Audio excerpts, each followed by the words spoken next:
Do you understand how dark it is? How far down the line we are? How late it is?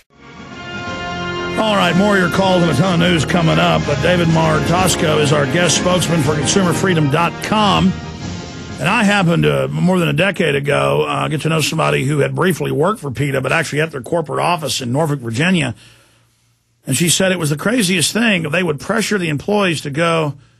And I thought this person was kind of crazy at first. I mean, years later, I found out she was telling me the truth. I found it hard to believe. But I knew them and knew they weren't liars. And they said that PETA would pressure them to go get animals from the local shelter, claiming they were adopting them, to then take them back, and that they would, that she learned they were getting off on lethal injecting them. And she said, I'm here to help animals. I'm not here to be part of this, and left. Most people don't get a view into the inside trappings. It was also stuff like, close the doors. We've got hamburgers, double beef burgers, and folks, well, I'm on record saying that over a decade ago, and now it's become mainstream news the last few years. Their crazy behavior. So, David, you've been heading up one of the groups that's been exposing these freaks. Tell us about it. Well, you set it up really very well, Alex. PETA, the people who tell us that we're not allowed to use or kill animals for any purpose, including medical research to cure cancer, turns out their views are so extreme that even they can't toe the line. We got some, through Freedom of Information Act requests in Virginia, we got hold of some state records that were filed by PETA's lawyers that show just what happens to all the animals that they take in supposedly for adoptive purposes. And it's pretty stunning. They wind up killing pretty much around 90% of all the animals they take in for adoption. Last year, 2008, PETA killed 2,124 pets. They found adoptive homes for exactly 7. This is the dirty little secret of the animal rights world, is that PETA kills animals. And we actually have all these records up for the public to look at a website called, perfectly enough, PETAKillsAnimals.com. And you can actually see the reports filed by the state of Virginia. PETA is based in Norfolk, so under Virginia law, they're considered a humane society. Well, and they have to report this to the state every year. Well, it's just like they're always catching cops that are involved in child pornography investigations trying to fly across the country to meet with a 5-year-old. Statistically, it's the truancy officer on average, that's the highest rate of that. It's the same thing with PETA at the higher echelons. In fact, I'll just go ahead and say it. My wife was offered a lucrative book deal of $50,000 on the advance and turned it down because that's how I found out about it. She was my girlfriend. She was tracked down by a major publisher. It was actually, I'm not going to say the name of the publisher. I think in the letter it was a confidentiality thing. But the point is, and she said, no, I'm scared of him. I'm not going to do it. And I said, yeah, that's probably a good idea. And of course, I'd been dating her a few years, and I didn't hardly believe it when she was telling me because she just lived in Virginia. One of her friends that she worked out with said, hey, do you want to come over here and, get a job? And it was like a cult. She was only there a few months. It was mainly people outside of it never knew what happened. She happened to get right in to the inner circle, and she said it was completely insane. And, and she left, pretty fast. And then she was telling me that they would pressure them to get animals and then kill them. She would never do that. But it's a transhumanist, eugenicist death cult. Peter Singer, she said. No, seriously, Peter Singer. No, she said. I love the language, a colorful language. You're increasing my vocabulary here. Well, no, but I'm not even joking. Is my point. Peter Singer is their patron saint, and he's the guy that says children are like mackerel. And I'm sure you've heard Obama administration officials have said you should even be able to kill babies after they're born. So this is a anti-life thing, period. Correct. But I mean, you're an expert on it too. I'm just kind of embarrassing in a way. She doesn't even like me even talking about it. But there it is. I mean, it's my wife. She has seen inside the pit. I'm aware of that, and I would love to talk to her sometime and learn more about what she's seen. Oh, you knew about that? I didn't know that. Okay, but anyways, yeah, go ahead. I'm aware of that, but that's okay. It's funny. The underbelly of the animal rights movement's got all kinds of nutty stuff. They've got arsonists. They've got people who have attempted murder. They've got folks beating up their targets with baseball bats. And for some reason, the public isn't all that surprised because we're used to extremists behaving extremely. But for whatever reason, this revelation that PETA actually kills animals has taken so much of the air out of their progress. By our calculations, this has cost them in excess of $14 million according to their direct fundraising receipts. And not only that, but their applications for college-age interns are down considerably. So suddenly the teenagers, which is sort of their feeder trough of new members and new employees, don't believe that PETA is as pure as the driven snow anymore. They see them as somehow compromised, which I think it's more great. than that. I won't even say the stuff she told me. It's, rolling around on desk with Wendy's hamburgers, laughing insanely.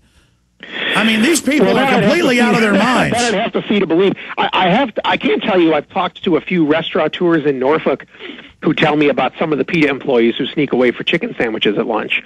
So I know that not everybody who works there is a true believer. But she told me the story of one of their main spokesmen. He's a guy laughing and giggling. And she's like, what are you doing? She's a big vegetarian, at least was then. She now eats meat. Laughing and literally laughing, leaning back and eating a hamburger. That's the story. Or was it Bruce Friedrich or Dan Matthews? Well, you know what? I don't even remember. This is years. I'd love to know. Yeah, no more. Go ahead. But regardless, I want to make sure everybody understands that while PETA is sort of the nutcase fringe of the animal rights world, they're by no means the biggest threat to everybody's freedoms. PETA is kind of a national joke. Everybody understands that they're just there for comic relief value.